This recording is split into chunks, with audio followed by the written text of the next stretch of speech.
Kakabsat, nakakita na po ba kayo ng kamuting kahoy na namumunga? Ayan. At saka namumulaklak. Baka may ahas, kabsat. Dito tayo sa kabukiran ni nanay. Ayan po yung bunga niya oh. Ayaw mag-focus. Ayan. Namumunga pala to, kakabsat. Ngayon ko lang nalaman na, at nakakita na namumunga pala ang kamuting kahoy. Yan pa oh. Bunga niya oh. At saka yung bulaklak niya po ganyan oh.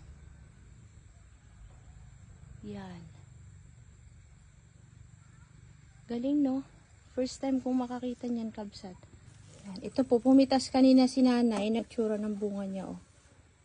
Ayaw mag-focus. Yan oh.